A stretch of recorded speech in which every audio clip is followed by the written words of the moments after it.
I've been told over the years, why don't you get a real job?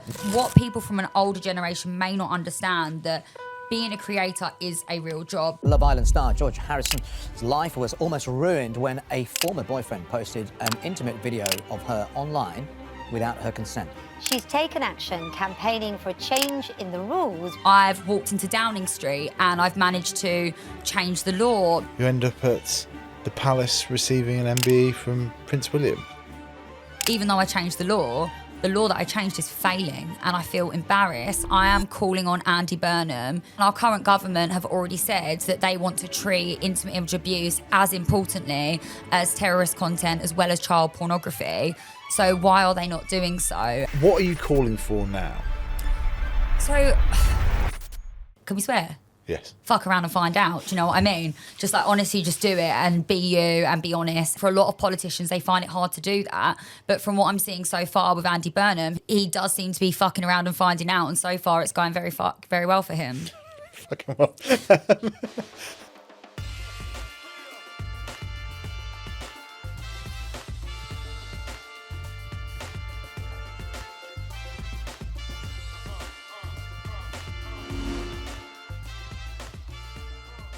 Georgia, welcome to Jimmy's Jobs of the Future. Tell us what your job is. Wow. It's so funny because when people ask my occupation, I really don't know what to write. I would say I'm like a celebrity, campaigner, author and influencer. And what is the job of an influencer? So I think the job of an influencer is usually to have a niche and to help educate, at this point, people around a certain niche. So I think if you was to start at a base level being an influencer, you're better off picking like fitness, fashion, beauty, and then you build a following and a community around that. Whereas because I started off on reality television, I sort of cheated. I didn't build a brand around a specific niche. I got famous for pretty much nothing, got given 1 million followers, and then carried on figuring out how to keep them engaged from there. We'll come back to the 1 million followers because I don't think you were given them. I think you earned them more than most. Yeah. But what was the... So did you describe yourself in the first 5 years then of your career as a reality TV star or TV personality it's sometimes called now? Definitely TV personality, yeah, is what I would originally have described myself as. And how important is the community aspect that you talk about there and like building a community of followers? I think so important. And at first, I don't think I really realised that followers aren't just a number. They're actually people that you're communicating with on a daily basis and you're sharing your life with. And it's so important to build like trust with them and let them really see like the authentic side of you, and always to remember to give them something rather than just show them something. I think it's nice to give them something. And give us some of the titles that you've kind of appeared in. Oh, in terms of television? Yeah. So I've done Love Island. Well, I started on Towie. Then I've done Love Island. I've done Celebrity X on the Beach, 2 series of The Challenge, Celebrity SAS, which I passed with one other woman. I've had 3 of my own documentaries with ITV called Porn, Power, Profit, where the final 2, and the first one was Georgia versus Bear. I think that's everything. I've been around the reality TV circuit. I done The Weakest Link the other day. Oh, did you? That's coming out soon. Nice plug Let's for not Roll Mesh there. forget. Actually, it's Towie is the only way is Essex for the Jimmy's Jobs audience that might not know it. What is... we've got to know each other because you've got quite involved with political campaigning and advocacy. And that is one of the reasons that I'm so interested to talk to you is that I've gone from politics into kind of creator, influencer world a bit more, and you've come from it and done more in politics. Why have you got involved in the political arena over the last couple of years? So this is quite a tough question to answer. Not normally, because I feel like a lot of people know my story, but recently, especially when I'm going to like work functions with my partner, I get posed the question, you know, how did you get an MBE, or like how did you become a campaigner? And I'm like, oh God, I've got to dance around this one. But to be quite honest, when I was at the height of my career, I got in a relationship with someone who was also a celebrity. At the time, we're both, you know, just reality stars. We're not talking Beyonce, but we both had a profile around what we done. And we had a moment where we were sexually intimate. We were in a relationship prior to that. And he filmed me without me knowing on cameras in his garden, secret CCTV cameras that I weren't aware were there. And he then went on a few months later to post that on his OnlyFans. That was then copied from his OnlyFans, put onto Pornhub, and to this day, I think has been viewed by at least 20 million people. So I became a victim of what is known as revenge porn on a mass scale. And I then went on to waive my anonymity. I took him to court. I won, which was very, very hard at the time, because basically around the revenge porn law, which started in 2015, there was a clause that basically said you had to prove that someone intended to cause you distress. So obviously, if I threw a glass of water in your face, you would then have to prove that I intended to get you wet. It's like, well, I've thrown the water in your face, so that shouldn't have to happen, right? So I then went on to campaign after winning my court case, because there were so many other women that didn't have the same outcome as me. So I wanted to campaign for the people that lost their justice, but I also wanted to campaign for future women that ended up in my position to have the right to justice that I did. And I went on to change that law and, remove the intent to cause distress loophole, which really raised my profile as a campaigner, went on to get me an MBE. I was voted Woman of the Year by the Glamour Awards. And, I really do feel that my case helped change the way that people view intimate image abuse. And it also helped a lot of other women have the courage to come forward for all forms of abuse. And your profile and number of followers partly really blew the incident up, right? Like, it was happening, it was out there, but that consequences to get involved, because a lot of people's reaction sometimes is to ignore, hide away. You didn't. Talk us through that. So what happened was, I was aware that the footage was taken. After it happened, he told me that it had been taken and assured me that it wasn't going to go anywhere, that it was just an accident. He didn't know that it was being recorded. I obviously didn't believe that, but where he was also in a position where he was quite famous and things were going quite well for him, I just sort of believed that he wouldn't do that. I believe, one, he wouldn't want to ruin my life, but I also thought that he would be aware, because I'd warned him that there would be serious implications on his own life if he did. And also at the time, he wasn't a porn star. He didn't have OnlyFans. So I didn't think he had sort of any intentions in doing so. He'd also had a lot of famous girlfriends prior to me that were actually more famous than me. So there was a thing in the back of my head that was like, why would he use me when he could have probably done it to them? So it was about 2 months later that I started hearing from boys around the area that he'd been showing them this footage. So that's when I knew that it resurfaced again. And I would always hear it from someone and then not be able to prove it. It was always word of mouth. So all I knew was it was getting shown. And I feel like that was probably one of the hardest parts of all of it, the knowing that it could happen, but it not having happened yet. So I reached out to one of his family members and I said, look, this is happening. I know he's showing people this footage. If it goes anywhere, I'm going to call the police. It's going to ruin both of our lives. I know for a fact he's showing people. Yeah, it was because there was something in me that didn't want to call the police. I didn't have enough evidence. And I just felt like I was making a deal out of something that wasn't a big enough deal yet to call them. I just didn't feel confident in it. So I was like, let's go to his family because they'll understand it. And they then assured me that they'd spoken to him, that it wasn't going to go anywhere. He denied showing anyone, which I knew wasn't true because I'd heard it from so many people. But there was always this building, right? And then I moved out to Dubai. He then moved out there at the same time. And again, I kept hearing from people. He showed me it last night. I saw this video of you last night doing this, doing that. And I know that the video exists. So I know they're telling the truth. And the frustration was building up and up inside of me. I was constantly trying to find out where it was, how it's happening, is it going to go anywhere?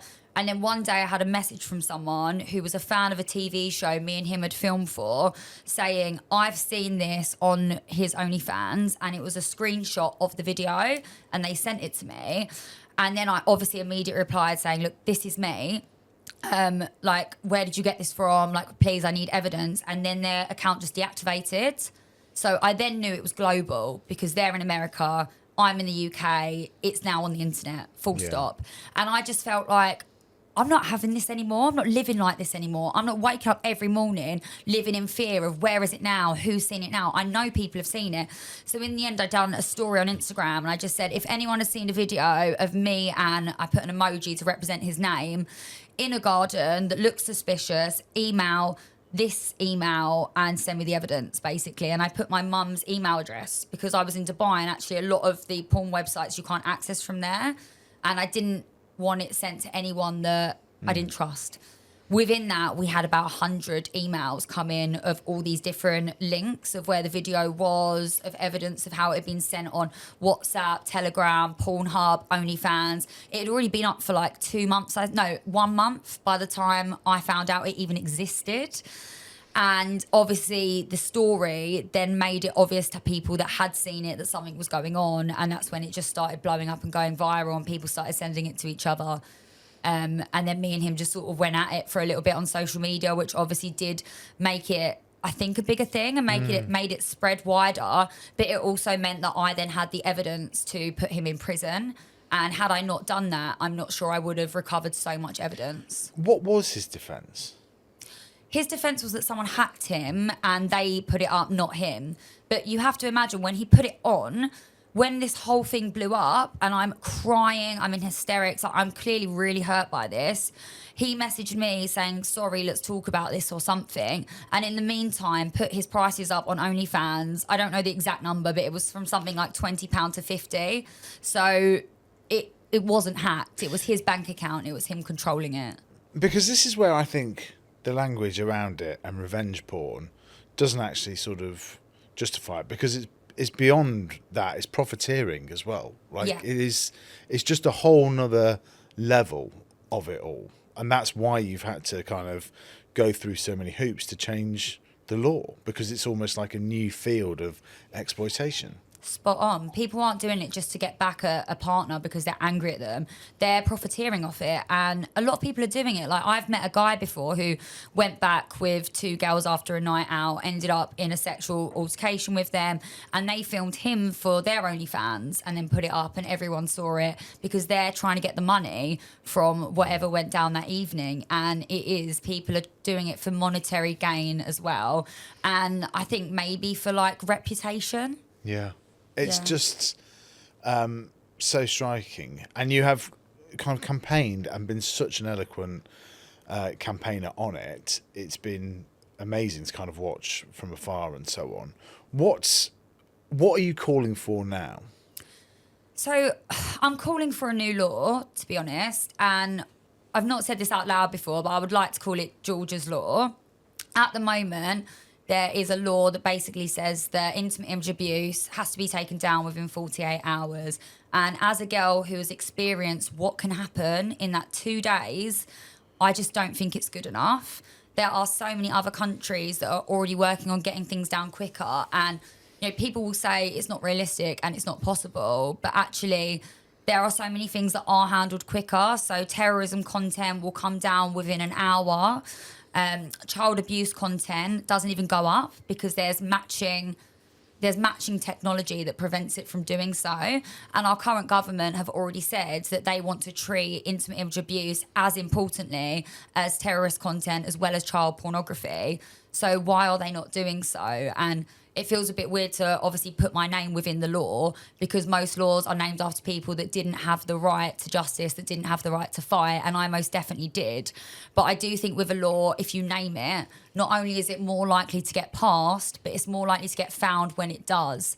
I'm still having absolute floods within my inbox of people every single night at 3 a.m, desperate because their content is up on some sort of a platform and no one's answering them. All you get is like some sort of a form or like an email to say, you know, we're working on it. I want to have a kill switch. So if there's intimate image abuse, you report it, it gets paused. And instead of the victim having to fill out a form about how it's unconsented, the perpetrator should have to fill out a form to explain that it is. And if it is, then it goes back up. But it shouldn't be on the victim. And we have so much AI now that it is more than easy enough to pause intimate image abuse. What has it been like dealing with the tech companies on this? Because you've been campaigning on 2 fronts. It's partly changing the law, but it's also pressurising the tech companies, right? I think it all comes down to the tech companies, and the internet has been built on the tech companies having all the power. They have control of the internet, and then the onus comes down to the victim to report something if something bad has happened to them. Whereas I don't think the onus should be on the victim. The tech companies should be protecting women. Like, think, for instance, a song, right? If a song is owned by Sony or a big music label, as soon as you go to upload it, it gets paused and it doesn't go on because they're protecting music. Why aren't they protecting women like they're protecting music? The tech is out there. The tech companies just aren't using them. And I don't think they're willing to change. At the moment, they're slightly starting to show a little bit more willingness to change, and some of the big ones are bringing out some amazing safety features which are going to help protect intimate image abuse victims. But I think the government just really needs to enforce it, otherwise they're always just going to be allowed to do what they want. And I don't think you should be dealing with AI when something is this serious. And a lot of them will say, right, it affects freedom of speech. I don't believe that something like this would affect freedom of speech. It isn't about an opinion. It isn't about a picture that you think is a bit embarrassing. It's a very small niche. It's intimate image abuse. And if you think you're a victim of it, the second you report that, it should get paused. And then you figure out if it is or it isn't. How does it feel that every day of your professional life and what you are now known for, campaigning, going back to that moment in the garden, it being defined by that, and you essentially having to think about it every day? How does that feel? Sometimes it feels empowering because I know I've just done so much for women, and I know that that one incident happening to me has helped prevent it happening to a lot of women or help them feel better about their own experience. But then obviously sometimes I just feel really ashamed and really embarrassed. I think it's harder when I'm having to explain it to someone that doesn't know what's happened. Whereas obviously when I'm in a room with people that are aware of it, there's a lot of empathy already and like a lot of understanding. But, you know, at the moment, the way that the internet is, for me, it will always be there. And I think the biggest fear for me is I'm a mother now, and one day my daughter is going to be able to access the internet. And as it stands, she's going to be able to find that. And I think that's what scares me the most, that it will eventually affect my children as well if intimate image abuse isn't changed and controlled by the tech companies and the government quicker than it is right now. How has becoming a mother changed your outlook on life? Because it's quite recent. 9 months? 9 months. I mean, it's just made me such a stronger person. It's made me more resilient. It's made me more able to do things. When I do have childcare, I attack everything in my life 10 times harder. And when I look at my child and think of some of the experiences I've had online and in the real world, it just makes me really want to step up and change things more than ever. Like, I didn't think I'd be sitting here after everything I've been through, campaigning again. I really didn't. I didn't think I'd be starting a foundation again. I thought it was done and dusted. But I got called onto this morning the other day. Ed Balls was on there. He always seems to be the person that pushes me back into Downing Street. I'm going to stop hanging around with him, I swear. And he said intimate image abuse cases are massively on the rise. They've gone up, but actually people that are getting justice haven't gone up. So even though I changed the law that I changed is failing, and I feel embarrassed and I feel let down. And I am calling on Andy Burnham to make the relevant changes, to make those statistics go down. I don't want any other woman to have to go through that 48-hour period of watching the numbers go up. Yeah. I want, you know, women of the future to be able to implement my law, a new law, press one button and it pauses. And I think, you know, these big tech companies, they should have to get fined if they're not doing the right thing. And I actually think some of that money should probably go to the revenge porn helpline, who work tirelessly day in, day out with hardly any funding to prevent people's images and videos going back onto these tech companies. It shouldn't be down to them. But I'm really grateful for a lot of the things that are already changing. But I think this government committed to changing violence against women and girls by 50% in the next decade.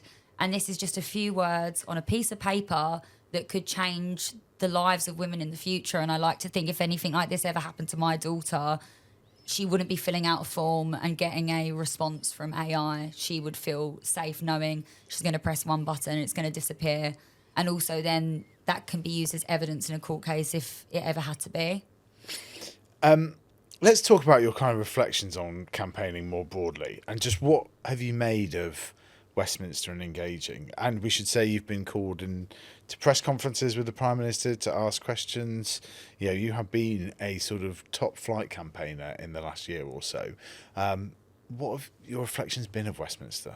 I just think it's so fun. And anyone would honestly think that's so weird. Like, I remember going to the first ever Labour Party conference before they were in power. I got asked to come down and do a speech and basically talk about violence against women and girls. And I was really hungover. I'd been to Pride of Britain the night before, and I thought, oh, I've got to go like hang around with a load of politicians. Can't think of anything worse. And as I turned up, everyone was like partying. Everyone had really big personalities. Like, it is very much like reality TV. There's the side of debate is almost like having the drama on Towie, where you're outsmarting each other with your words in a way that's actually quite endearing and quite funny, rather than a way that's like nasty or hard to take. I think politics is quite fun, and I think politicians are quite fun as well. So that is an interesting thread, the sort of the similarities between politics and reality TV. What are the other similarities? Well, there's just such a lot of drama. There's a lot of like, you know, on reality TV, sometimes to get attention, you have to cause a drama, and that's how you get airtime. I feel like politics is very much like that, especially with social media. Like, often if they want to get attention and take the attention off of another party, they have to start doing like causing arguments within the other party and pushing buttons on some of their policies to get that attention. That's quite similar within reality TV. Like, if you look at certain parties on social media, they're going at their other parties, but in a really like funny, endearing, cheeky way. And that's getting them attention, and people are liking them because they're seeing them as like charismatic. I think that in that way, reality TV is quite similar. And do you think that sort of sums up politics a bit over the last 10 years, really, is that it's become a bit like reality TV for the front pages? Well, definitely, because when you see like we're having like loads of changes within prime ministers, and we're not really able to just stick with one thing, because as soon as someone gets to the top, it's so easy to tear them down on social media. And if you're not willing to like put out your own character every single day on social media to prove who you really are, there's going to be someone else putting something out to combat that or show you in a different light. So you have to be constantly reassuring the people in the UK what your true personality is, what you stand for, and show your authentic nature. Yeah, that character playing is quite interesting in lots of different ways. How's your kind of character kind of changed and evolved? I think like I've become a lot better at being natural on camera. Like, I feel like when I first started off in reality TV, I would like immediately, instead of listening to what you're saying and just talking, I'd be thinking about like, you know, is the camera like, you know, do you think I look good from this angle? Am I going to say the right thing? Or what do you think people would want me to say? And then I would end up not really being my natural self. I think it took like years to break that barrier down where I could just speak and be me and just like, can we swear? Yes. Fuck around and find out. Do you know what I mean? Just like honestly, just do it and be you and be honest, and then see where it ends up. And I think for a lot of politicians, they find it hard to do that.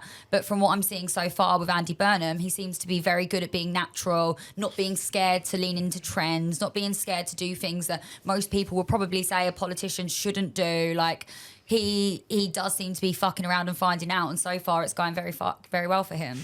Fucking well. Sorry for that as a headline. They'll ban me from Downing Street. But I think the acting point is interesting, because acting is partly charisma and so on. And there's this whole thing of Bill Clinton before he used to go on stage would sort of slap his cheeks and be like, "It's showtime, baby." And like, you know, there is an element of that, right? You're trying to bring policy and spreadsheets to life. You know, it does need you know, politics, show business for ugly people, right? Yes. And look, policy should always come first, and it's the most important by far, but communication is definitely secondary. And communication now, as you know, is primarily done via social media, and you can't fake charisma. We've seen many politicians try, and younger people can really see, I believe, when you're being extremely fake, when you're trying to do something that you don't feel comfortable. Like, uncomfortability is very obvious to the younger generation. So it takes a politician that really does have that charisma to be able to pull it off. You can't learn charisma. Well, I disagree on that. I Do think you can. Yeah, I wrote about it the other day. I think one of the reasons why Burnham is good at it and why Farage and Trump are good at it is they have just been doing it a long time, right? They've been 30 years in the public eye, and they just get it a bit more. They've given lots of speeches. They know how to hold rooms. You know, Trump kind of with the arc of being a reality TV star himself in some ways. I just think you're right. Like any skill, it helps to be natural at it. But Do you think Keir done it well? no.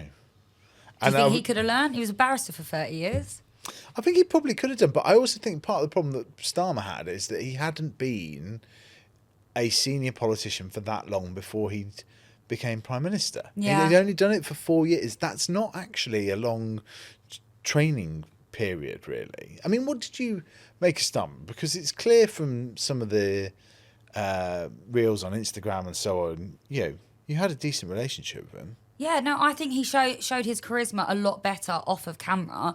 And I don't necessarily think his social media team were as savvy as Andy's. And I also do think, like you said, I don't think he was comfortable just like being direct on social media and being able to show the better side of his personality that I've experienced through it.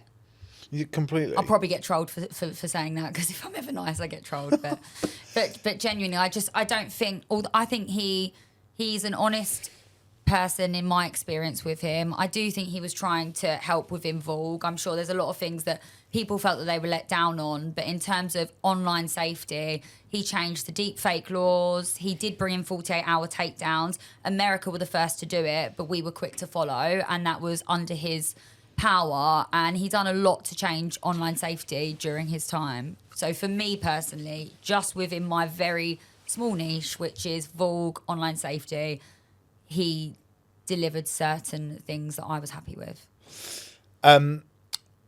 We've obviously had Keir Starmer and Andy Burnham on the podcast, and I'm aware that you may bring some audience that have not come across Jimmy's Jobs of the Future before. But it was interesting. We did Starmer a year ago and we did Burnham a couple of weeks ago. And what was interesting was the reaction on social media. So Starmer had almost 90% negative comments, right? He was already a year into office. But people were also just genuinely really quite rude. I was taken aback by it, right? Because, look, I'm a Tory. And so on. I don't support a lot of the policies, but I can still respect the guy as Prime Minister, and I think he did come from quite a working class background and got to the top of both law and politics. Like, he's clearly an impressive individual, even if he was found short in some areas. But I was just struck by how negative the comments were, and yet towards Burnham, a lot of them, and again it's early on and so on, have been really positive. People seem to really like him and warm to what he's doing on there. Sure, there are odd negative ones, but it's just a very interesting dimension. How have you noticed social media change over the years? I had the same experience. So for me, I don't actually claim to, support any political party at all. As a campaigner for violence against women and girls, I think it's very important that I just work with whatever government is in power. So I've posted videos with Keir before. I've never, said that I support his party or everything that he does. I got trolled so bad. I've never had that amount of negativity in my life. It was actually scary. And the more I refreshed the post, the worse it was getting. And it started getting like threats towards me. And all it was like a farewell video to him as Prime Minister. Yeah. But it was really quite aggressive. And I was surprised by like how much hatred there was towards him and how much hatred there is in politics in general. This is why people are scared to be MPs, because you can become a public hate figure when you've actually not really done anything to deserve that amount of hate. And I think that's quite scary, because if people are scared to become politicians, eventually we could lose democracy. But I've noticed that Andy Burnham is getting a much better response. And it's funny because they are from the same party. But I don't know what you make of that, but it was very overwhelming. But then again, I had like 100 people comment. But why do you think you were getting so many? Because it was quite a sweet tribute that you sort of paid to him. I mean, he was a little bit wooden with it in the way that Keir Starmer is. But, you were just thanking him for everything that he'd done and so on. And normally once people have gone and announced they're going, everyone sort of lightens up to him. But you're right, again, not in this case. No, but when I asked him a question in the Prime Minister's questions that tripped him up a little bit, everyone was like giving me so much love for the fact that they felt that I guess, caught him out a little bit there. So, there's two sides to every coin, but I just cannot believe that there is that amount of hate in certain areas of politics. And I've had a lot of people say to me, would you become an MP? But I honestly would love like a good debate. I would love to be involved in change, to give my opinion, to be involved in policy. I think it would be amazing. But the one thing that would stop me from being an MP is just fear for my safety, fear for where the trolling could lead, and like the fear of not having security and becoming a potential target to people, because politics has got really, really nasty in some areas, and I sometimes wonder if there's other forces that are trying to get people to turn against each other in the UK, and I don't think it should get to that level. Yes. Well, I wonder about this, about how many of these comments are Real. Yeah, and how many of them are trolls and I wondered bots if there was and- bots involved, because I've never. And do you know what was weird as well? There was something like 300 people commented saying I'm unfollowing you, and I thought, well, you definitely didn't follow me anyway. But I checked my statistics, and after that post, I went up like 2,000 followers. Interesting. And it got like 11,000, 12,000 likes, which is like the higher end of likes for a post. But if you looked at the comments, it was like 3,000 negative comments. And it did seem like it didn't make much sense. And I know for a fact there's the ability to put as many comments as you want on a post if you want. Like there's these like dodgy companies that people pay to put comments on. So it's entirely likely that that could be used in political warfare. And it's definitely something that isn't right, because if you view something and you see a lot of people have like a harsh opinion, then you immediately start believing that maybe that's the right opinion to have if you're someone that's easily manipulated. Yeah. How serious do you think that could be in our politics?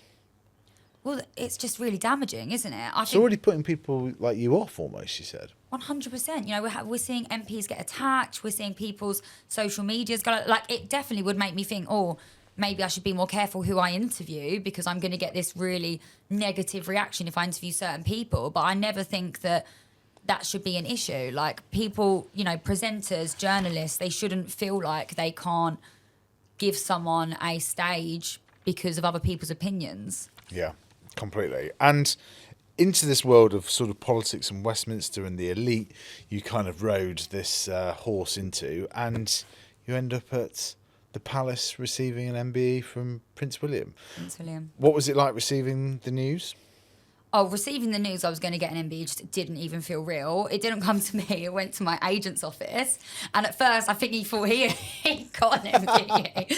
And then he sent me a picture of it. And I was just overwhelmed, you know. It's something that it's a lifelong achievement. And I'm very, very young to receive it, you know, in my opinion. And I couldn't believe it. And actually going into the palace, I was so pregnant. I was so nervous. I felt like really out of place. Like, I'm such a clumsy person as well. I didn't want to touch anything.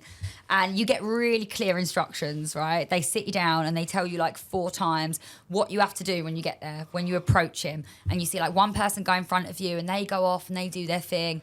And in front of me was 3 men.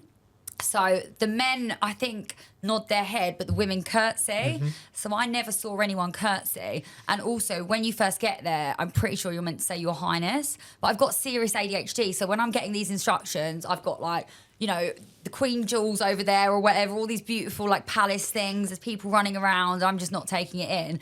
So not only did I approach him, and when I done the curtsy, it was the most theatrical curtsy you've ever seen. I almost fell forward and he started cracking up. I then went forward to him, and I swear I've never said this before, I just didn't say anything. I didn't say anything. And so I looked at him and he looked at me, and you're meant to say Your Highness.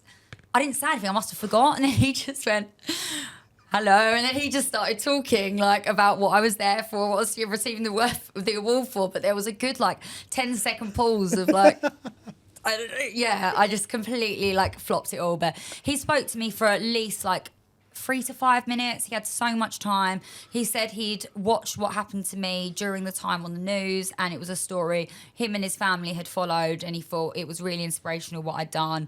And then he also gave me a really long time to talk about what I thought should change in society. And once I'd got over the embarrassment of the curtsy, I managed to tell him all of the things that I thought needed to change. So it was an amazing opportunity, and receiving the MBE has definitely given me more credibility in what I do, and I'll be forever grateful for that.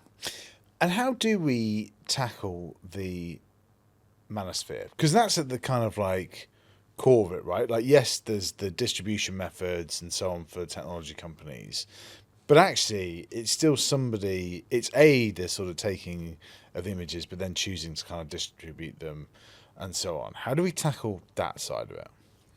It's a good question. So I think the manosphere needs to be tackled in 3 ways. First of all, it needs to be a culture change. Like, people need to look at the manosphere and go, oh, that's terrible. Like, we don't want to get involved in that. And that needs to be done through education within schools. So young boys understand when they are getting manipulated down this road, when they are viewing content that is based around the manosphere. You know, you look at Andrew Tate, he's pretty much the face of the manosphere. He's now in prison for some terrible charges. There's so many young men that looked up to him because they were pulled in through this without having education on what to look out for. Then you need better policing in general. So when victims are coming forward, they feel like they're being taken seriously and they're not waiting for ages to go through court processes. And then I just think government need to implement things better. No, do you know what? Not government. I think we need to influence social media companies to do better. They need to stop giving so much power to these algorithms. Like, I was reading a book the other day about the porn industry, and they basically had a person sign up and pretend to be a young 14-year-old boy. They didn't react to anything. They didn't interact with any content. And within minutes, they were being given Manosphere content, and it got worse and worse, being aggressive towards women. And behind all of it is a funnel. There's money going into all of it, whether it's the fake trading, whether it's the porn industry. Like, the recent incident I had with my ex-partner, he was basically starting quite a big hate campaign and doing a lot of rage baiting about me when he shouldn't have. And if you looked at it, it would look like it was just to be aggressive towards me, right? But if you then go through onto his page, there's links that take you to his porn website, and all of it is driving traffic. So the manosphere, all of this rage baiting, all of it goes back to them making money. And we need to change the culture of that, where people see it for what it is. It's a bunch of losers manipulating young men who don't know any better to think badly about women, to feel anger within them, because a negative emotion obviously goes faster on social media than a positive one. Then they use them as traffic and they make money out of them. Yeah, use them as traffic, right? They use them as traffic, and it's changing the culture. It's changing the culture. Talk to us, and perhaps almost think of the older generations in mind, about how the kind of influencer creator economy works, right? Like, obviously I've dipped my toes into it a tiny amount, but you're at a completely different scale of it, because I think still in Westminster it's not taken as seriously as a job, and it clearly is now as an industry. So talk us through like the economics of how that side of it works. So it's all about attention, isn't it? It's all about what can you put out there as a creator to try and get someone's attention, to make them buy into you as a person, to make them stop scrolling. So when I first went on Love Island, I was only on there for about 2 weeks. So I was on there for a lot less time than some of the other people on my show. And I came out with less followers. But when I came out, I was like, I'm going to really hammer this. Like, I'm going to try my best to be a creator and to put out loads of content. And this is one thing I always get told.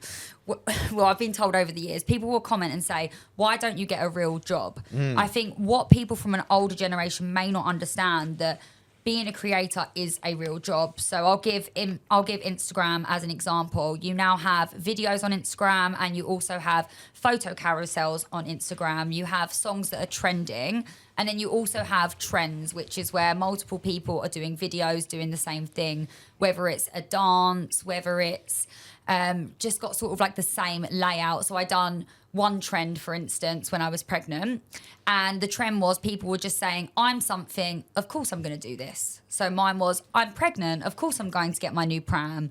I'm pregnant, of course I'm getting it from Oyster Strollers. I'm pregnant, of course I'm going for the green one. So I used that trend to sell that pram, and it went absolutely viral, that video. But if I hadn't done the I'm pregnant, it wouldn't have gone viral.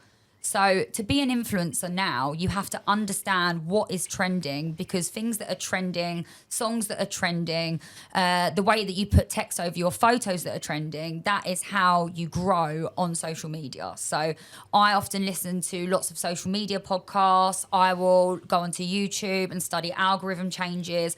It isn't just taking like a simple photo and being like, hopefully this will work well. You have to study what is trending in the algorithm now, and then try and implement that over your niche. But at the same time, it's also very good to just do talking to the camera videos, which Andy Burnham's doing really well now.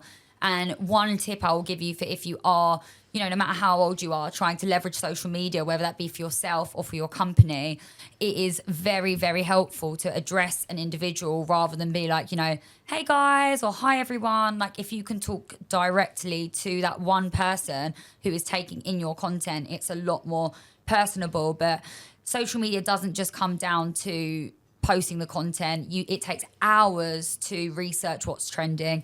It then takes hours to think of the concept that you're going to do. Then you have to actually capture all of that content. Then you have to edit it all. Then you also have to post it. I post across 4 different platforms at the moment. So Snapchat, TikTok, Instagram, and LinkedIn. We should talk about LinkedIn. LinkedIn, which I'm now trying to get my foot into the door, and I've really seen the power of.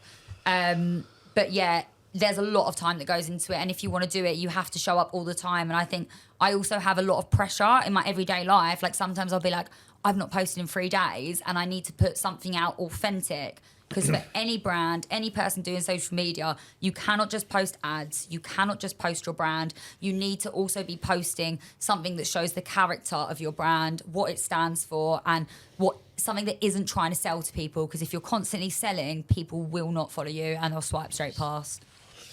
Interesting. What was the first brand deal you did? Can you remember?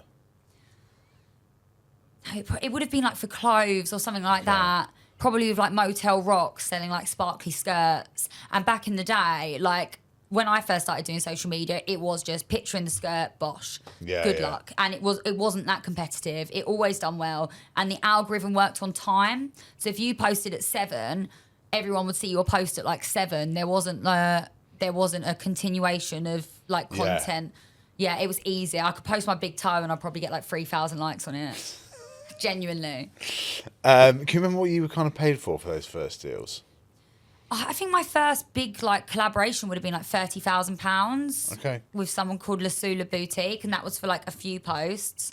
And then I guess like £1,000, something like that. Okay. When you just come out of Love Island, you would have got a bit more. But like I said, I was at the lower end. But I think I worked my way up as an influencer after. Yes. Yeah. So you went that way around. And what's like the biggest deal that you've done? Oh, the biggest deal that I've done will probably be one of my campaigns. I've done a massive consent campaign with Superdrug, and they paid me a lot of money to do that. And so what did that campaign involve then? So it involved me talking about consent to young people, and it was about putting you before yes. So it was about thinking about what you really want before you say yes to what they really want. And I had to do a video reading out some of the stuff that I'd had on social media that was offensive and talking about that, and then talking about certain situations where young people, you know, might get themselves into a situation with a partner where they've agreed to one thing, but then suddenly they find themselves doing things that they don't feel comfortable with because they want to appease that person. And then they also played like podcast clips throughout every store in Superdrug, and I had to hold like protest signs outside the Superdrug store and do pat pictures for that. That's interesting. And why did Superdrug want to do that then? What was the logic? And who approaches who in that scenario? They approached my agent because they wanted to really concentrate on helping younger women understand consent. I think a lot of their consumers are younger women, and they'd done some polls and they found that a lot of young women didn't understand that they had the right to say no to certain things even though they'd engaged in other things. Yeah. And they thought that was really harrowing. So they thought that I'd be the right person to speak to young people. I think, obviously, because of what I'd experienced, it's important. But also because I was younger then, but I'm sort of on the younger end where I understand how to communicate with young people. I was a good person for that. Yeah. No, I can see that. What are some of your other favourite ones that you've worked on? I can see you're quite passionate about that one. Yeah, eBay I've worked with. It's not so much for the greater good, but I've done some massive campaigns for them over the years. And I love eBay. I think it's really important to be able to keep reusing your stuff, to be able to sell stuff, to not go too into fast fashion and still have the ability to, you know, change your style all the time whilst not affecting the environment. That was one of the things I noticed. So going through your Instagram earlier and having the team sort of have the mickey taken out of me saying my algorithm not going to be ruined, but it's going to be different to what it was this morning. There's less business and football and politics now, a sprinkle of celebrity in it. But was how you're wearing something different in basically every single one was one of my big kind of reflections, right? How much pressure is there on that side of it? Oh no, I think that's just because I'm scatty and like I'll go to do, honestly, dressing myself is so terrible. So obviously if I've got like a really important government event, I'm gonna wear like a suit or whatever. So that's why I'm gonna be dressed like that. Yeah. Then if I'm going to a big red carpet event, I'll pay a stylist so they'll make sure I look really good. If I'm just doing like a quick, like few relatable videos or I'm out in the day, I'll just grab whatever I can from the wardrobe and it will always be like nowhere near as good as what they dressed me in. So it means that everything's very different. But I also don't ever want to feel like because I'm a campaigner, because I'm working in government, I change who I am and my complete style, because then I will lose touch with my followers, because I think I've built a lot on comedy actually with my followers and relatability content. Yes, I can see that. Could just go back to that. Stylist is quite a cool job, right? Yeah. Like how did you find that? How does that work? Just give us. Well, the good ones are really bloody expensive. You have to pay around £2,000. The lowest end you can get for what we do is about 500, depending on what it is. If it's red carpet, it's always going to be more. But they'll almost always get you a dress that's worth like 10 times what you pay. Okay. And they'll get it lent. So I don't know how it works if you're not like a celebrity or you know, Z-lister like me, whatever you want to call it. But when it's me, they'll speak to brands for like months and they'll find a really good fashion brand to lend me the dress for the night. They'll dress me, they'll take the dress in, they'll then find jewellery that can be like real diamonds, they'll get a bag, they'll get shoes, and they'll send a seamstress down to get me ready for the night. And, you know, when you're going to these big events, you're never going to wear the dress again, are you? Who's going to wear like a floor length, like glitter ball dress anywhere ever again? So it does make more sense to pay a stylist, and it means that you don't have to buy a new house and a new wardrobe to find somewhere to store it all, because I'm a hoarder as it is. I really am. What an amazing. So what type of events would you be wearing that to get a stylist for? This is a whole part of the economy I did not know about. So, like the BAFTAs, the NTAs, the Pride of Britain. But actually now if I go to Downing Street, I'll sometimes get a stylist. I might be doing a speech at the Labour Party conference. I'm going to get a stylist for that, because style is a big part of your image, right? And it's actually quite important. And I also think in terms of content, if you look good, even if someone isn't engaged in like the campaigning side or what I'm saying politically, they will engage with the content because they'll be like, where's the jacket from? Where's the dress from? That looks amazing. So I've noticed recently that it is important to invest some of my money into styling, and also to find like a really cool, edgy outfit that's also appropriate for something like the Labour Party conference would probably take me like 3 to 4 hours. Like, it's just not my niche, like sitting there going through all of these clothes, figuring them all out. So if I pay a stylist to do it for me, I've then gained like 4 hours of my life, and they'll probably do it a lot better. And they might even get something really expensive for me to wear for the day that I can then give back. Yeah. And also, I suppose when you're going to a completely new style of event, you don't necessarily know the rules, right? So they will also just be more experienced in that. Yeah, once you've mugged yourself off a few times, you learn, don't you? And one thing that I've always been like within social media, and I think is so important, but anything in life, like, you just have to do things and not worry if you like mess it up. Like, I'm just one of them people that have always been like, I'm going to give it my best shot, and I actually don't care if I embarrass myself. I don't care if I fail. Like, if I put a post out there and it fails, I don't like refresh it and go, oh, I'm not good at my job, I'm not going to post anymore. I go, right, I'm going to go look at the algorithm, I'm going to look at what other people are doing, I'm going to post 4 more times this week, and I'm going to get it right, because it's adapting to whatever is changing within your niche, within whatever business you're doing. And there's been things where I've embarrassed myself. I've had like jobs where I have to do like a fitness instruction video, right? You know, like the proper old school where you would watch people do the fitness stuff on television. And I just said yes when I have no experience in being a PT or whatever, and I thought it would be fine. And I turned up and I was so embarrassing. You was having to like hold a kettlebell on one leg whilst reading off a teleprompter and looking at the camera and look hot and cool at the same time. I was so bad that they sent me home early. I went back to my Premier Inn, wrapped a towel around my head and cried for about an hour. But it's never changed the way that I look at things. Like, I remember asking to, once my friends in LA were like, oh, there's this comedy thing where you could do an interview for and it might go somewhere. I turned up and it was a puppet thing. You have to have a puppet and you had to like be a puppeteer, but I wasn't a puppeteer, but I still did it. Like I got there, I put the puppet on my hands and I just sung Hey Baby.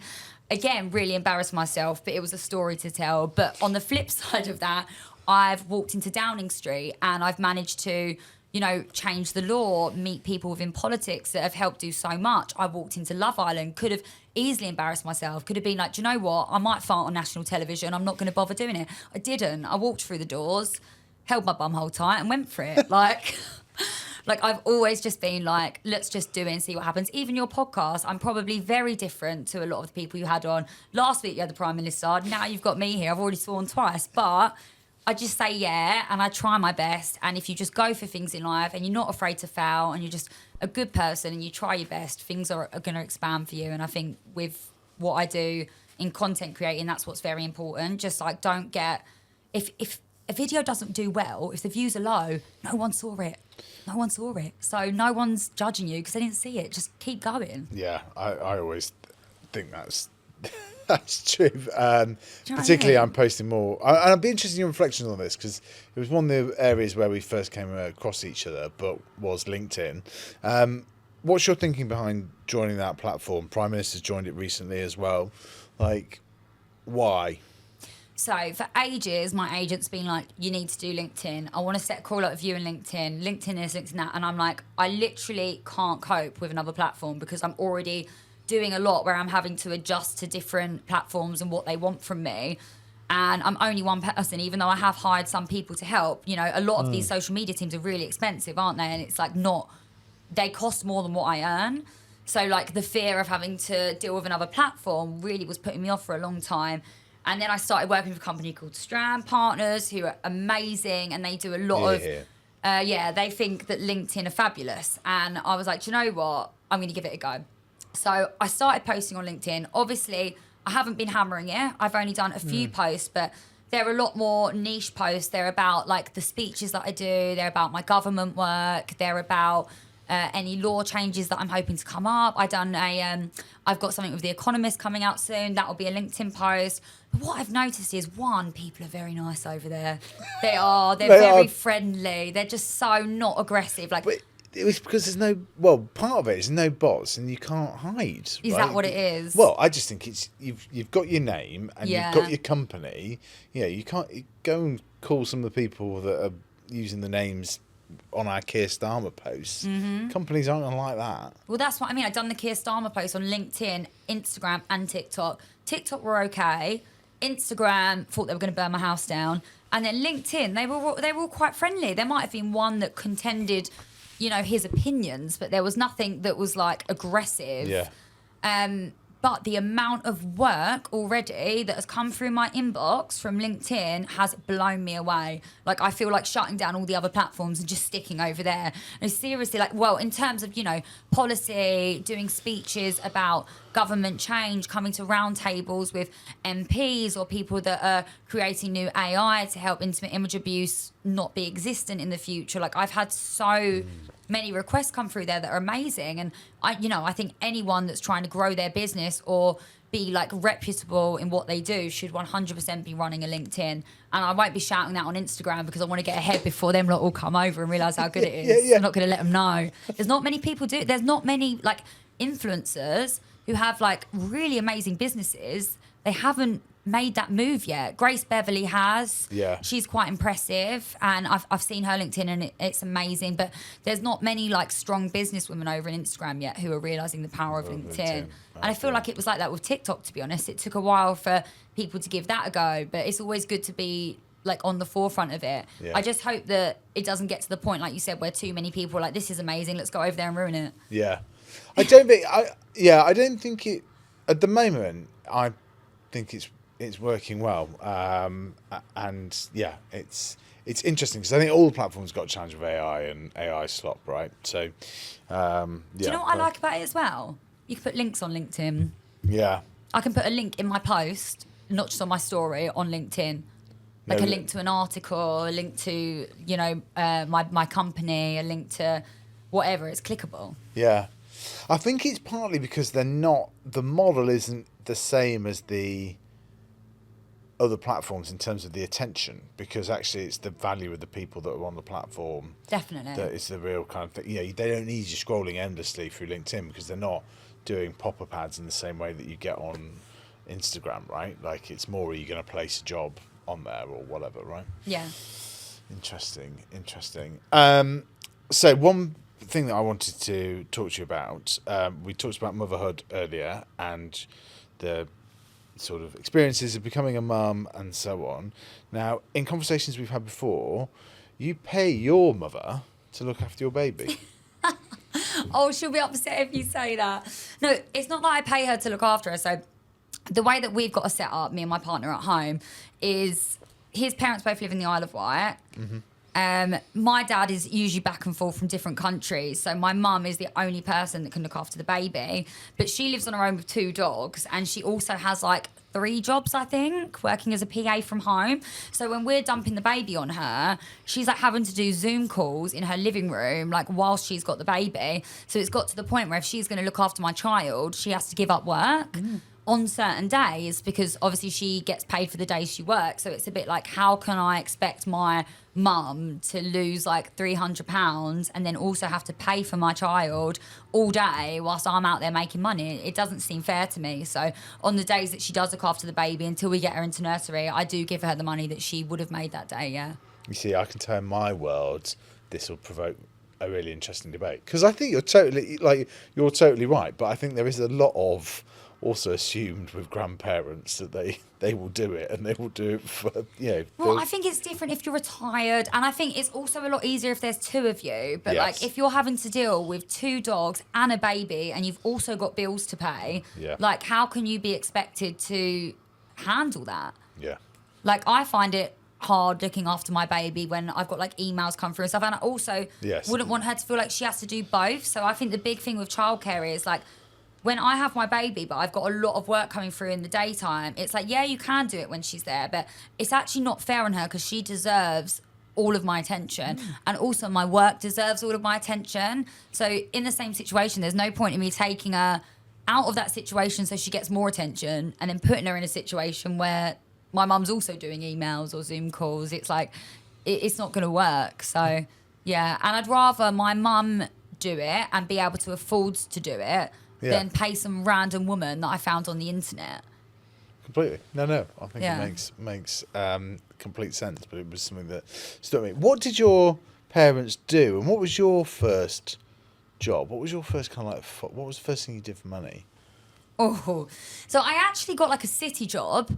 It was just like work experience, and I ended up being a PA there, but I done so many jobs before I got to this job, and I didn't care. Like, I worked on a construction site. I was the only girl there. I worked like in like a little cabin, porter cabin thing, and I had to wear a high-vis jacket and a helmet, and everyone else was a man, and I was just doing like spreadsheets or something like that, but next to it was a sewage plant, so it really stunk of poo.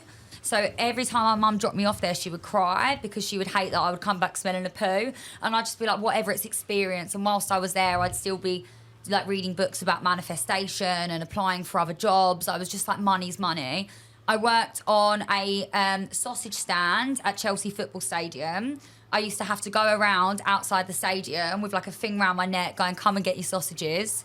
You can imagine what football watchers reply to come and get your sausages to a young girl. I've worked as a shop girl as well. I worked as a shop girl across London, which was actually really, really tough. And I'd have to get the night bus home every night. What's this? Oh, shot girl, right? Yeah, like selling shots. And then eventually I ended up working in a company called JDX Consulting, and I managed to blag my way in there. Like, the only thing that was real on my CV was my name. And I was always just like, let's try and get the job, and then I'll figure it out when I was there. And this is before like ChatGPT and everything that you had to help you get by. I would literally just blag the job, and then I'd be texting my mum for advice, or I would find out who's like, what colleague's the easiest one to flirt with to teach me what I'm supposed to be doing and not grass me up for not knowing. And I would literally just get by off like charisma, but the ability to adapt and learn once I was there. So I've done so many jobs before I got here, but I've never had any shame. Like, even if the job looked really embarrassing, I'd be like, whatever, let's go get the money and see who I meet whilst I'm there. And the Love Island incident led to you basically walking out of your previous office, Yeah. right? Getting on there. Tell us about that. So they were actually really excited for me. So I went on as a bombshell. So you do the interview, you get told that you're going to be brought on, but then you get told not yet. So bombshells never know when they're going to go onto Love Island. And I went in the third series. So Love Island was at its absolute peak during the time that I went in. It just catapulted. And when you're outside of it, you can just see it building. Like when I would leave Liverpool Street Station to go to my office, I'd be getting hit in the head with like volleyballs from Love Island that everyone's giving out at the station. It was like hysteria. And I went and told my boss, I said, look, I've been accepted to go on Love Island, and he was so excited for me. He was like, this is going to be massive for you. And he would always like come out to the desk and be like, have they called you yet? And I'd be like, shut up, like everyone's listening. Because like if you got called out for going on there, you get dropped immediately. So you have to be careful who you tell. And it got down to the last 2 weeks, and just before they called me to go on, they put in 5 girls. And the next day I was crying. I was like, they so put 5 people in and not me. I was like, this is it. They're not going to call me on. So I stopped watching it. I stopped dieting. I was straight down to McDonald's. I was like, it's over. And I was all like upset at my desk. And then I got a call at 9 a.m. saying, can you be on a plane to Mallorca at 5 p.m? And I literally like knocked on my boss's see-through door. I was like, they want me to go on now. And he was just like, go for it. He was so excited. And then we told a couple people because I was in there, and then they were like cheering me off. And as I just about opened the office door to leave, he was like, Georgia, one more thing. And I was like, yes. He's like, delete your LinkedIn, please. Okay. And I actually had 2,000 followers on LinkedIn then. I haven't built it back up since. But he was obviously scared that I was going to bring the reputation down of the company, which, you know, judging by my party ways back then, I'm not surprised. I literally like stuck my head in a fish tank on day 3. So, yeah, I had to delete my LinkedIn. But they were very supportive. And I actually went back and worked for the office after I finished. And I tried to go back for like 3 months. But it just became like impossible. I was like I was booking out like business rooms, pretending that other CEOs had meetings in there, and I was bringing my makeup girl into the meeting room and getting my makeup done to go to an event. It was really cheeky. That's such a lovely experience to hear about the boss supporting and going back and so on. I think it's great when people are like that and support people off on exciting new ventures. Can I just say about him as well? He made me who I am, and I bet like a lot of people listening to this might be leaders of companies who are hiring young people, and there was something very special about him where he liked hiring people that weren't necessarily like the normal fit for the job. Like he liked giving people chances and training them to be like the best version of themselves, and that man definitely made me who I am as a person. His saying was always can do, and it was always like if he like says do it, like he'll be like, next week we're going to do a talent show, we're going to have the whole company there, I want 300 people, go figure it out. I'll be like, I don't know if I've got time to do that. He'd just go, can do. And he would have big events where they would host the whole company, like 300 people, you know, sit down meals, a bit like an award ceremony. And I remember he made me be the compere for the event, and I had to host the whole event, and I'd never done anything like that before.